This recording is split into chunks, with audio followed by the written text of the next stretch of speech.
Gulbarga city में श्री शिवकन्या महादेव जी की 975वीं जयंती महोत्सव के मौके पर एक मुनज़्ज़म धार्मिक प्रोग्राम को इनेकाद किया जा रहा है। ये प्रोग्राम 28 दिसंबर 2025 के दिन हुआ, जहां पर काफ़ी सारे लोगों ने इसमें भाग लिया था। इस मौके पर मुख्तलिफ धार्मिक समाज और सियासी रहनुमा और कई सारे लोग इसमें शामिल हुए थे। इस मौके पर मुख्तलिफ और धार्मिक, समाजी और सियासी रहनुमा काफ़ी सारे लोग मौजूद थे और साथ ही साथ प्रोग्राम के दौरान पूजा हुआ, जहां पर अभिषेक, प्रवचन, भजन और विशेष धार्मिक रसूमात को अंजाम दिए गए। महोत्सव के सिलसिले में सिटी में मुख्तलिफ मुकामात पर सुबह और शाम तक धार्मिक कार्यक्रम रखे गए थे, जहां पर कई सारे लोगों ने इसमें भाग लिया था और इस प्रोग्राम में प्रसाद वितरण और सामूहिक पूजा का इंतजाम किया गया था। कुल मिलाकर श्री शिवकन्या महादेव जी का 975वां जयंती का महोत्सव काफ़ी हर्षोल्लास के साथ मनाया गया। आइए देखते हैं गुलबर्गा न्यूज़ की रिपोर्ट। ನಾನು ಇಷ್ಟೆಲ್ಲ ಯಾವ್ದಕ್ಕೆ ಹೇಳ್ತಿದ್ದೀನಿ ಅಂದ್ರೆ, ನೀವೆಲ್ಲ ಹಿಡಿದು ಸಾಯುತ್ತಾನ ಸತ್ತಾಗ ಹಲಿಗೆ ಬಿಡುತ್ತಾನ ನಮ್ದು ಸಂಬಂಧ ಅದಾವ. ಈಗ ನೇರವಾಗಿ ಸಂಬಂಧ ಸಚಿವರು ಎಚ್ ಮುನಿಯಪ್ಪನವರು ಈಗ ಡೈಸ್ ಮೇಲೆ ಈ ಸಮಾರಂಭದ ಕುರಿತು ಸನ್ಮಾನ್ಯ ಸಚಿವರು ಎಚ್ ಮುನಿಯಪ್ಪ ಯಾರ ಜೀವನ ಕೂಡಲಿಲ್ಲ ಕೂಡಿಸಿಕೊಂಡಿರೋದನ್ನ ಬದುಕೇ ಅಲ್ಲ. ಶಿವಶರಣ ಮಾದಾರ ಚೆನ್ನಯ್ಯನವರ ಪುತ್ಥಳಿ ಆದ್ರೆ ಅಂಬೇಡ್ಕರ್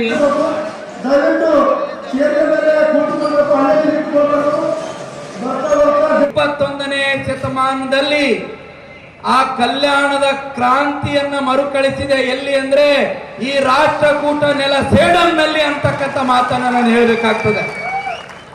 ಪರಮ ಪೂಜ್ಯರೇ, ಇವತ್ತು ಸೇಡಂನಲ್ಲಿ ಎಷ್ಟು ಜನ ಸೇರಿದ್ದಾರೆ ಅಂದ್ರೆ ಇನ್ನೂ ಅವರು ಈ ಕ್ರೀಡಾಂಗಣಕ್ಕೆ ಬಂದಿಲ್ಲ. ಇಲ್ಲಿ ಬಂದದ್ದು ಕೇವಲ 25% ಜನ ಮಾತ್ರ ಬಂದಿದ್ದಾರೆ. ಇನ್ನು 75% ಜನ ಆ ರಸ್ತೆಗಳ ಮೇಲೆ ಇದ್ದಾರೆ. ಈ ಜನಸಾಗರ, ಈ ಉತ್ಸಾಹ ನೋಡಿದ್ರೆ ಮಾದಾರ ಚೆನ್ನಯ್ಯ ಸ್ವಾಮೀಜಿ ಅವರು ಈ ಕರ್ನಾಟಕದಲ್ಲಿ ಒಂದು ಕ್ರಾಂತಿಯನ್ನ ಎಲ್ಲಿಂದ ಮೊಳಗಿಸ್ತಾ ಇದ್ದಾರೆ ಅಂದ್ರೆ ಈ ಕಲ್ಯಾಣ ಕರ್ನಾಟಕದ ಗಡಿ ಸೇಡವನಿಂದ ಅಂತಕ್ಕಂಥ ಮಾತನ್ನು ನಾವು ಹೇಳಬೇಕಾಗ್ತದೆ.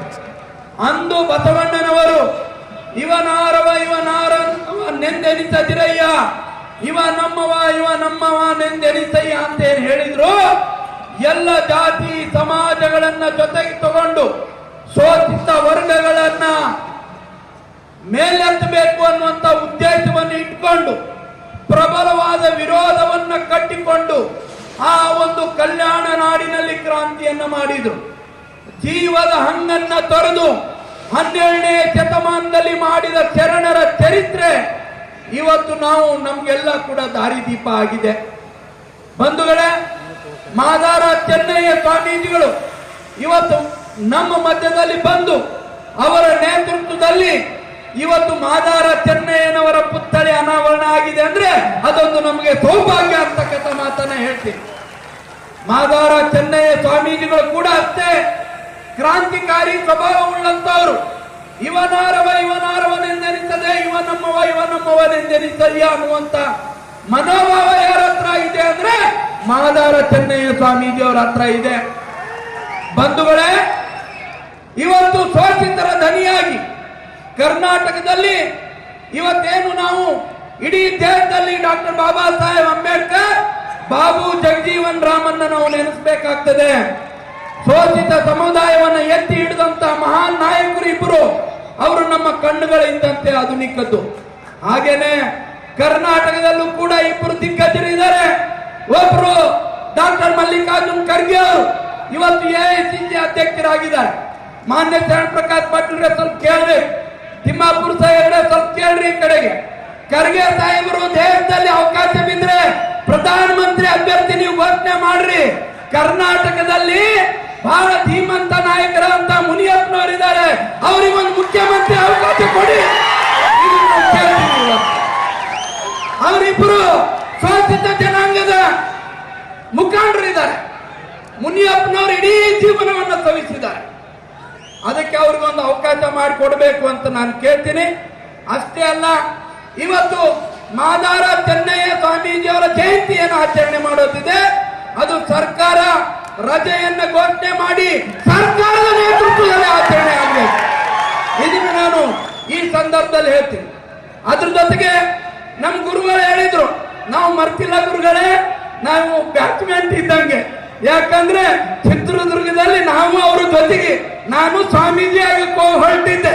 ಶರಣ ಪ್ರಕಾಶ್ ಪಾಟೀಲ್ರಿಗೆ ಈಜಿ ಆಗ್ತಿತ್ತು ಅಂತ ಗೊತ್ತಿಲ್ಲ, ಆದ್ರೂ ಗೊತ್ತಿಲ್ಲ ದೇವ ನಿರ್ಣಯ ರಾಜಕೀಯ ಅಖಾಡಕ್ಕೆ ಸೇಡಮಿನ ಜನ ನಮ್ಮನ್ನು ಕರ್ಕೊಂಡು ಬಂದ್ರು.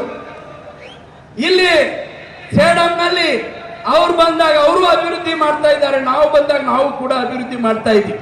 ಇಲ್ಲಿ ಸಮಾಜದ ಏಳಿಗೆಗೋಸ್ಕರ ನಾವು ಯಾವತ್ತೂ ಕೂಡ ಭೇದ ಭಾವ ಮಾಡುವಂತವ್ರಲ್ಲ. ಇವತ್ತು ನಮ್ಮ ಶರಣ ಪ್ರಕಾಶ್ ಪಾಟೀಲ್ ಅವರು ಮತ್ತು ರಾಜಕುಮಾರ್ ಅವರು ಪಕ್ಷಗಳು ಬೇರೆ ಇದ್ದರೂ ಕೂಡ ನಮ್ಮ ಸಮಾಜದ ಅಭಿವೃದ್ಧಿಗಾಗಿ ಅವರು ಮಾಡಿದಂಥ ಕೆಲಸವನ್ನು ನಾನು ನಡೆದುಕೊಂಡು ಬಸವಣ್ಣವರ ಹಾದಿಯಲ್ಲಿ ನಡೆದು ಬಸವಣ್ಣವರು ಯಾವ ರೀತಿ ನಮ್ಮ ಸಮಾಜದ ಏಳಿಗೆಗೆ ಹೋರಾಟವನ್ನು ಮಾಡಿ ತ್ಯಾಗ ಬಲಿದಾನವನ್ನು ಮಾಡಿ ಈ ಸಮಾಜಕ್ಕೆ ಒಂದು ಹೆಸರನ್ನು ತಂದು ಹೋಗಿದ್ದಾರೆ. ಅಂತಹ ಕೆಲಸವನ್ನು ಬಸವಣ್ಣವರು ನಮ್ಮ ಅಪ್ಪ ಮಾದಾರ ಚೆನ್ನಯ್ಯ ಅಂತ ಹೇಳಿದಂಥ ಸಂದರ್ಭವನ್ನು ತಿಳಿದುಕೊಂಡು ಅವರು ಕೊಟ್ಟಂಥ ಗೌರವ, ಬಸವಣ್ಣವರು ಹೇಳಿಕೊಟ್ಟಂಥ ಹಾದಿ, ಆ ಹಾದಿಯಲ್ಲಿ ಇವತ್ತು ನಮ್ಮ ಶರಣ ಪ್ರಕಾಶ್ ಪಾಟೀಲು ಮತ್ತು ರಾಜಕುಮಾರ್ ಅವರು ತಿಳಿದಿದ್ದಕ್ಕೆ ಅವರಿಬ್ಬರಿಗೂ ಕೂಡ ವಿಶೇಷವಾದ ಧನ್ಯವಾದಗಳನ್ನು ಈ ಸಭೆಯ ಮುಖಾಂತರ ಎಲ್ಲರೂ ಕೂಡ ನಡೆಸೋಣ ಅಂತೇಳಿ ಈ ಸಂದರ್ಭದಲ್ಲಿ ತಿಳಿಸಿ. ಇವತ್ತು ಬಹಳ ಚಿಂತನೆ ಮಾಡ್ತಾ ಇದ್ವಿ.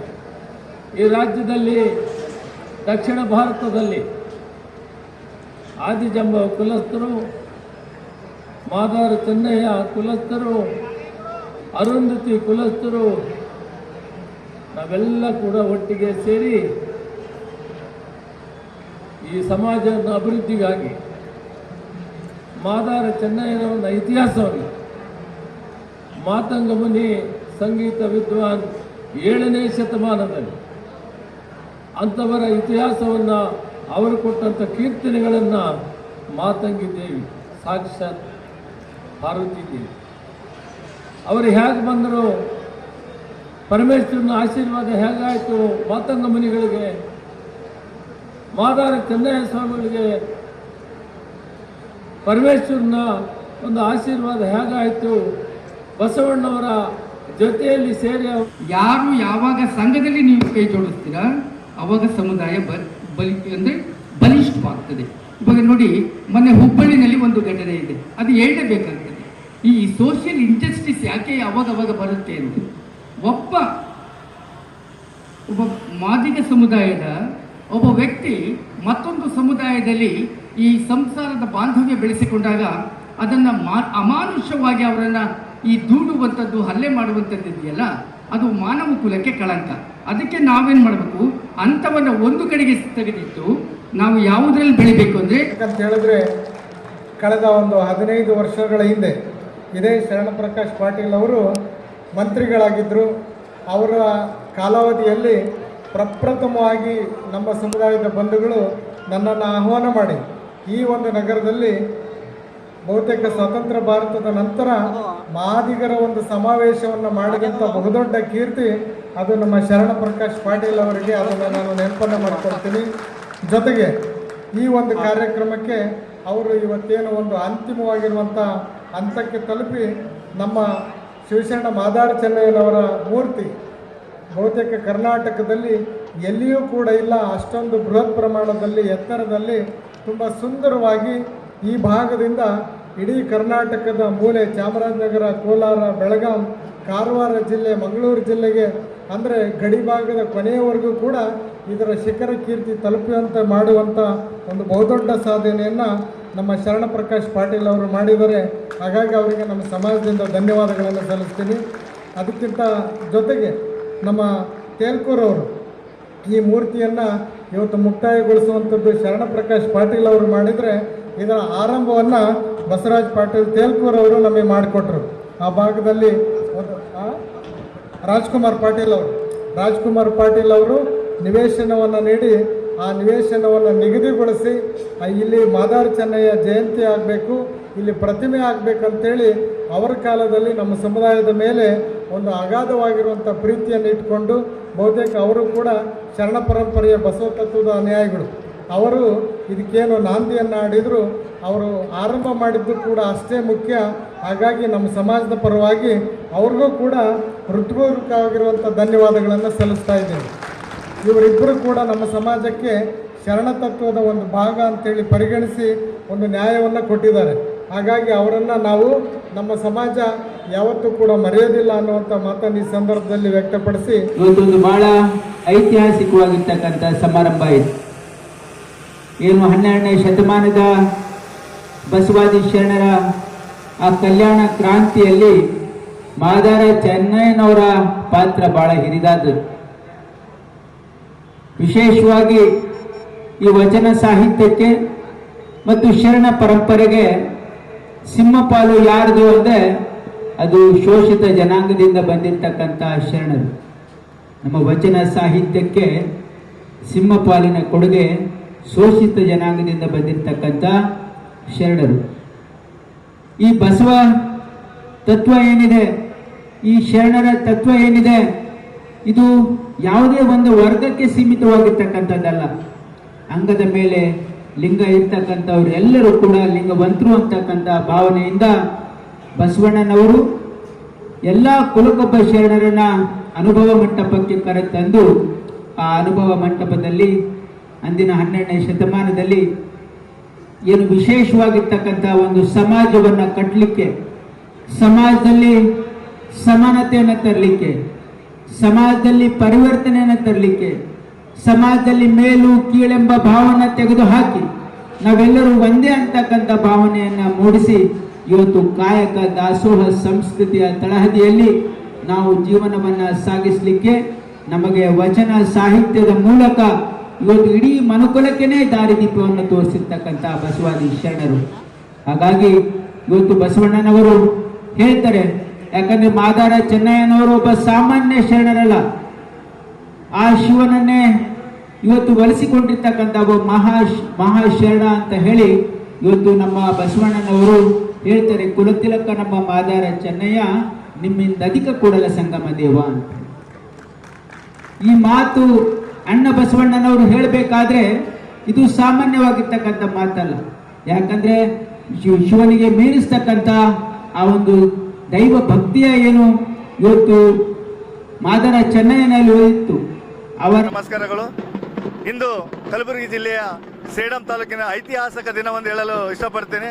ಕಲಬುರಗಿ ಜಿಲ್ಲೆಯ ಸೇಡಂ ತಾಲೂಕು ಕರ್ನಾಟಕ ರಾಜ್ಯದಲ್ಲಿ ಪ್ರಥಮ ಬಾರಿಗೆ ಶಿವಶರಣ ಮಾದಾರ ಚೆನ್ನಯ್ಯನವರ ಮೂರ್ತಿ ಅನಾವರಣ ಹಾಗೂ ಜಯಂತ್ಯೋತ್ಸವ ಕಾರ್ಯಕ್ರಮವನ್ನು ಅದ್ದೂರಿಯಾಗಿ ಯಶಸ್ವಿ ಮಾಡಿಕೊಟ್ಟ ಸಮಾಜದ ಸರ್ವರಿಗೂ ನನ್ನ ವತಿಯಿಂದ ಹಾಗೂ ನಮ್ಮ ಸಮಾಜದ ವತಿಯಿಂದ ಹೃದಯಪೂರ್ವಕ ಅಭಿನಂದನೆಗಳು ಸಲ್ಲಿಸುವ ಮುಖಾಂತರ ಇನ್ನೊಂದು ವಿಶೇಷವೇನೆಂದರೆ ಸುಮಾರು 7-8 ವರ್ಷಗಳಿಂದ ಸೇಡಂ ತಾಲೂಕಿನಿಂದ ಶಿವಶರಣ ಮಾದಾರ ಚೆನ್ನಯ್ಯ ಜನಜಾಗೃತಿ ವೇದಿಕೆ ಎಂಬ ಒಂದು ಸಂಘಟನೆಯನ್ನು ಯುವಕರು, ಸ್ನೇಹಿತರು, ಆಪ್ತರು, ಸಮಾಜದ ಹಿರಿಯರನ್ನು ಕಟ್ಟಿಕೊಂಡು ಒಂದು ವಿಶೇಷ ಬೇಡಿಕೆಯನ್ನು ಶಿವಶರಣ ಮಾದಾರ ಚೆನ್ನಯ್ಯವರ ಮೂರ್ತಿ ಅನಾವರಣ ಹಾಗೂ ಸಮುದಾಯ ಭವನ ಮತ್ತು ಶಿವಶರಣ ಮಾದಾರ ಜಯಂತಿಯನ್ನು ಸರ್ಕಾರದಿಂದ ಆಚರಣೆ ಆಗಬೇಕು ಮತ್ತು ಪ್ರತ್ಯೇಕ ನಿಗಮ ಆಗಬೇಕೆಂದು ನಾವು ಸುಮಾರು 8 ವರ್ಷಗಳಿಂದ ಬೇಡಿಕೆ ಇಟ್ಟಿದ್ದೆವು.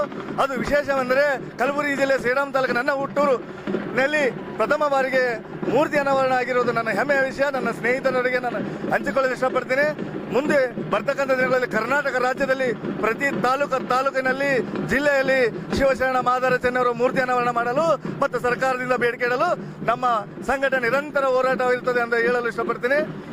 ನನ್ನ ಹೆಸರು ಸಂಸ್ಥಾಪಕ ರಾಜ್ಯಾಧ್ಯಕ್ಷ ಶಿವಶರಣ ಮಾದಾರ ಚೆನ್ನಯ್ಯ ಜನಜಾಗೃತಿ ವೇದಿಕೆ ಕಲಬುರಗಿ ಜಿಲ್ಲೆ. ಈ ಸಂದರ್ಭದಲ್ಲಿ ವಿಶೇಷ ದಿನವೆಂದರೆ ಶಿವಶರಣ ಮಾದಾರ ಚೆನ್ನಯ್ಯ ಜೀವನಾಧಾರಿತ ನಾಟಕ ಪ್ರದರ್ಶನ ಪುಸ್ತಕ ಕೂಡ ಈ ಒಂದು ಸುವರ್ಣ ಸಮಾರಂಭದಲ್ಲಿ ಭಾಗವಹಿಸಿ ಬಿಡುಗಡೆಗೊಳಿಸಿದ ಸರ್ವ ಸಚಿವರಿಗೂ, ಶಾಸಕರು, ಮಠಾಧೀಶರಿಗೂ ನಮ್ಮ ಕಡೆಯಿಂದ ಹೃದಯಪೂರ್ವಕ ಧನ್ಯವಾದಗಳು. ಜಯಂತ್ಯೋತ್ಸವದ ಸ್ವಾಗತ ಸಮಿತಿಯಾಗಿ ಇಲ್ಲಿರ್ತಕ್ಕಂಥ ಸ್ವಾಗತ ಸಮಿತಿಯ ಕಾರ್ಯಾಧ್ಯಕ್ಷರುಗಳು, ವಿವಿಧ ಅಲಂಕಾರ ಅಧ್ಯಕ್ಷರುಗಳು, ಆಗ ಯುವ ಘಟಕ ಅಧ್ಯಕ್ಷರುಗಳು, ಮಹಿಳಾ ಘಟಕ ಅಧ್ಯಕ್ಷರು, ಆಹಾರ ಘಟಕ ಅಧ್ಯಕ್ಷರು, ಸುಮಾರು ಭಾಳಷ್ಟು ಜನ ಈ ಕಷ್ಟಪಟ್ಟು ಈ ಒಂದು ಜಯಂತ್ಯೋತ್ಸವವನ್ನು ತುಂಬ ಅದ್ದೂರಿಯಾಗಿ ಯಶಸ್ವಿ ಮಾಡಿದ್ದಾರೆ ಸರ್. ಅವರಿಗೂ ಕೂಡ ನಾವು ಧನ್ಯವಾದಗಳನ್ನು ಕೋರುತ್ತೇವೆ ಸರ್. ಸಂಜೆಯ ಸಂದರ್ಭದಲ್ಲಿ ಶ್ರೀ ಶಿವಶರಣ ಮಾದಾರ ಚೆನ್ನಯ್ಯನವರ ಪಾದಕ್ಕೆ ಹಣೆ ಬಡಿದು ಇವತ್ತು ಜಯಂತ್ಯೋತ್ಸವ ಕಾರ್ಯಕ್ರಮವನ್ನು ಅದ್ದೂರಿಯಾಗಿ ನಡೆಸಿಕೊಟ್ಟಿರ್ತಕ್ಕಂಥ ಎಲ್ಲ ಸಮಾಜದ ಬಂಧುಗಳು ಹಾಗೂ ಸಮಾಜದ ಹಿರಿಯರು, ಸಮಾಜದ ಯುವ ನಾಯಕರು ಹಾಗೂ ವಿವಿಧ ಸಂಘ ಸಂಸ್ಥೆಯ ಅಧ್ಯಕ್ಷರು ಪದಾಧಿಕಾರಿಗಳು ಹಾಗೂ ಎಲ್ಲ ಈ ಜಯಂತ್ಯೋತ್ಸವದ ಸಮಿತಿಯ ಅಧ್ಯಕ್ಷರುಗಳು ಹಾಗೂ ಮಾದಿಗ ಸಮಾಜದ ಎಲ್ಲ ಕುಲ ಬಾಂಧವರಿಗೆ ಧನ್ಯವಾದಗಳು ಕೋರುತ್ತಾ, ಇನ್ನೇನು ಈಗ ಸೋದರರಾಗಿರ್ತಕ್ಕಂಥ ರಾಜ್ಯಾಧ್ಯಕ್ಷರು ಬಸವರಾಜ ಕಾಳಿಗೆ ಅವರು ಹೇಳಿರ್ತಕ್ಕಂಥ ವಿಷಯ, ಮುಂದಿನ ದಿನಗಳಲ್ಲಿ ಶಿವಶರಣ ಮಾದಾರ ಚೆನ್ನಯ್ಯನವರ ಹೋರಾಟ ಸರ್ಕಾರದಿಂದನೇ ಆಚರಣೆ ಮಾಡಬೇಕು ಅಂತಕ್ಕಂಥ ಅವ್ರದ್ದೊಂದು ಕೂಗಿದೆ. ಈ ಕೂಗಿಗೆ ಇಡೀ ಸಮಾಜ ಎಲ್ಲರೂ ಬೆಂಬಲವಾಗಿರ್ತಾರೆ. ಬರ್ತಕ್ಕಂಥ ದಿನಗಳಲ್ಲಿ ಸರ್ಕಾರದಿಂದ ಈ ಒಂದು ಶಿವಶರಣ ಮಾದಾರ ಚೆನ್ನಯ್ಯನವರ ಜಯಂತಿಯನ್ನು ಆಚರಿಸಬೇಕಂತ ಕೋರುತ್ತಾ, ಇವರು ಸಹೋದರರು ಇಲ್ಲಿ ತನಕ ಅವರು ಅನೇಕ ಹೋರಾಟಗಳನ್ನು ಅನೇಕ ಜಾಗೃತಿಯನ್ನು ಈ ಸಮಾಜ ಜಾಗೃತಿ ಮಾಡೋಕ್ಕಾಗಿಯೇ ಅವರು ಶಿವಶರಣ ಮಾದಾರ ಚೆನ್ನಯ್ಯ ಜನಜಾಗೃತಿ ವೇದಿಕೆಯನ್ನು ಸೇಡಂನಲ್ಲಿ ಹುಟ್ಟಾಕಿದರು. ಸೋದರರಿಗೆ ತುಂಬ ಹೃದಯದ ಧನ್ಯವಾದಗಳನ್ನು ಕೋರುತ್ತಾ, ಇದೇ ರೀತಿ ತಮ್ಮ ಸಂಘಟನೆ ತಮ್ಮ ಚತುರತೆಯನ್ನು ಮುನ್ನುಗ್ಗಲಿ, ನಾವೆಲ್ಲ ಸದಾ ನಿಮಗೆ ಜೊತೆಯಲ್ಲಿ ಇರ್ತೀವಿ ಅಂತಕ್ಕಂಥ ಮಾತನ್ನು ಎಲ್ಲ ಮಾದಿಗ ಸಮಾಜದ ಎಲ್ಲ ಅಣ್ಣತಮ್ಮದರ ವತಿಯಿಂದ ಇವತ್ತಿನ ದಿನ ನಾವು ಹೇಳಕ್ಕೆ ಸರ್, ಸುಮಾರು 10,000 ಜನಸಂಖ್ಯೆ ಹಿಡಿದು 15 ಜನಸಂಖ್ಯೆಯನ್ನು ಸೇಡಂದಲ್ಲಿ ಸೇರಿದ್ರು ಸರ್. ಇದು ಒಂದು ಐತಿಹಾಸಿಕ ಕಾರ್ಯಕ್ರಮ. ಇಲ್ಲಿ ತನಕ ಇಂಥ ಕಾರ್ಯಕ್ರಮಗಳು ನಾವು ನೋಡಿದಿಲ್ಲ. ನಾವು ಇಲ್ಲಿ ತನಕ 35-36 ವರ್ಷದಿಂದ ನೋಡಿದ್ದೀವಿ ಸರ್. ಇಲ್ಲಿ ತನಕ ಆಗಿದ್ದಿಲ್ಲ. ಯಾವುದೇ ಶರಣರ ಜಯಂತಿಗೆ ನಾವು ಪ್ರೀತಿಸ್ತೀವಿ. ಆದರೆ ನಮ್ಮ ಕುಲತಿಲಕ ಶಿವಶರಣ ಮಾದಾರ ಚೆನ್ನಯ್ಯನವರ ಜಯಂತ್ಯೋತ್ಸವಕ್ಕೆ ಸರ್ವ ಜಾತಿದವರು ಬಂದು ಬೆಂಬಲ ಮಾಡಿದ್ದಾರೆ ಸರ್. ಮಾದಿಗ ಸಮಾಜದಲ್ಲದೆ ವಿವಿಧ ಸರ್ವ ಜಾತಿದವರು ಬೆಂಬಲ ಮಾಡಿದಕ್ಕಾಗಿ ಇವತ್ತು ಸೇಡಂ ಕಂಗೊಳ್ತಾ ಇದೆ. ಈ ಒಂದು ಕರ್ನಾಟಕ ರಾಜ್ಯದಲ್ಲಿ ಎಲ್ಲಿ ಇದ್ದಿಲ್ಲ ಸರ್ ಇದು ಶಿವಶರಣ ಮಾದಾರ ಚೆನ್ನಯ್ಯನವರು ಮೂರ್ತಿ. ಈ ಮೂರ್ತಿ ಸೇಡಂಕ್ಕೆ ಬರಮಾಡಿ ಕೊಟ್ಟಿರ್ತಕ್ಕಂಥ ರಾಜಕೀಯ ವ್ಯಕ್ತಿಗಳಿಗೆ, ಅವರಿಗೆ ಕೂಡ ಅನಾವರಣ ಮಾಡಿರ್ತಕ್ಕಂಥ ಸಹಕರಿಸಿದಂಥ ಎಲ್ಲ ರಾಜಕೀಯ ಮುಖಂಡರುಗಳಿಗೆ, ಸೇಡಂನ ಸರ್ವ ಜನರಿಗೂ ನಾವು ಧನ್ಯವಾದಗಳು ಕೋರ್ತೇವೆ ಸರ್. ಸುಮಾರು ಪತ್ತಲ ಬಸವೇಶ್ವರ ದೇವಾಲಯದಿಂದ ನಾವು ಏನು ಡಾಕ್ಟರ್ ಬಾಬಾ ಸಾಹೇಬ್ ಅಂಬೇಡ್ಕರ್ ಮೂರ್ತಿವರೆಗೆ ನಮ್ಮ ಜನಸ್ತವ ಸೇರಿತು. ಇಂಥ ಜನಸಂಖ್ಯೆ ಅಂತೂ ಎಂದೂ ಸೇರಿದಿಲ್ಲ. ಆದರೆ ಈ ಜನಸಂಖ್ಯೆ ಸೇರ್ಲಿಕ್ಕೆ ಸಹಕಾರ ಮಾಡಿರ್ತಕ್ಕಂಥ ಎಲ್ಲ ಸಮಾಜದ ಅಣ್ಣ ತಮ್ಮಂದಿರುಗಳಿಗೂ, ಸಮಾಜದ ವಿವಿಧ ಸಂಘ ಸಂಸ್ಥೆಯ ಅಧ್ಯಕ್ಷರುಗಳಿಗೂ, ಪದಾಧಿಕಾರಿಗಳಿಗೂ, ಇಲ್ಲಿರ್ತಕ್ಕಂಥ ನಾವು ಈ